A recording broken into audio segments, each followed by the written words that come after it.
Thank you for joining me. I'm going to be reading the Earth Class Notes written by the 12th Apostle, entitled Testified. Testified is used in a legal context referring to all humanity's personal witness while on planet Earth in their temporary physical bodies, regardless of whether they understand and know this or not. All that we think, say, and do here is our legal witness for good and against evil, as good is all that we can know about God, which is everything. For our great God of love has no secrets.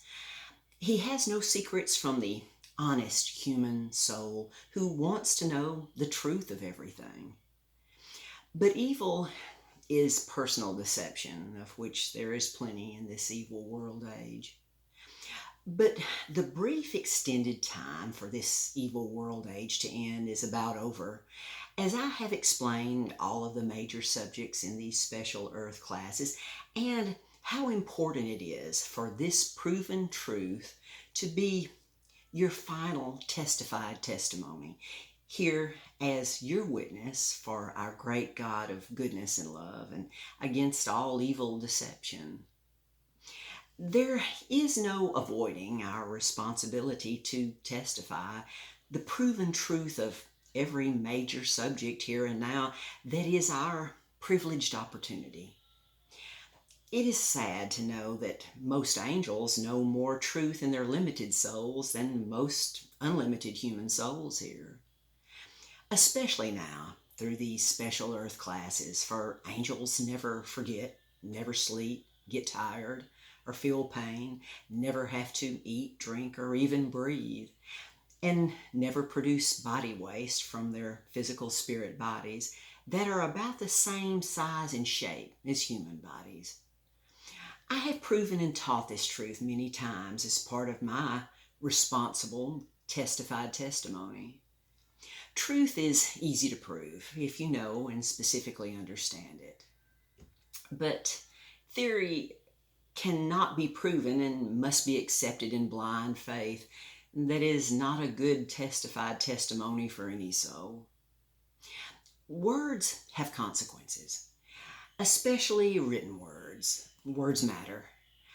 Our words are a major part of our testified testimony, thus the written words of our great God of love as a loving warning commandment to all human souls on altered earth as part of our testified testimony. It is written, "Thou shalt not take the name of the Lord thy God in vain. For the Lord will not hold him guiltless that taketh his name in vain." Exodus 27. As the third commandment, not a suggestion, in the 10 Commandments. So we all see how much words matter.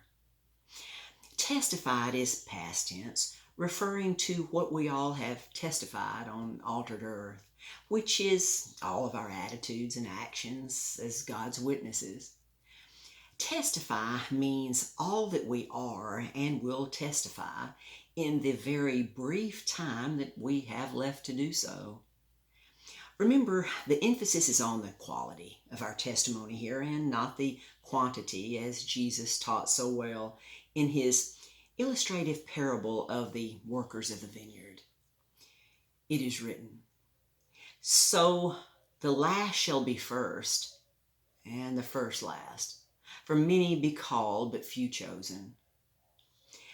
All of the epic testified testimony of Jesus was of such importance that he taught primarily in parables, painting beautiful word pictures, because he knew the unlimited soul thinks through images formed in their imagination and communicate with words. The testified testimony of Jesus is complete, with one brief exception, being at his return. He will put on his mortal body shell, so to speak, that still shows the open wounds from the vicious beatings and crucifixion he went through on altered earth. When he will stand before all remaining true Israel who do not know who he truly is, with some asking him, "Who is he?" And at that time, they will all accept him as their exclusive Savior Messiah when he tells them that he is Jesus. But believing to see has far greater consequences than seeing to believe. I have taught and explained this many times in spoken and written communication that all responsible souls can easily understand and sovereignly believe as my testified testimony requested by God. Thank you so much for your time, and ask yourself such an important question. What will be your testified testimony? Until next time.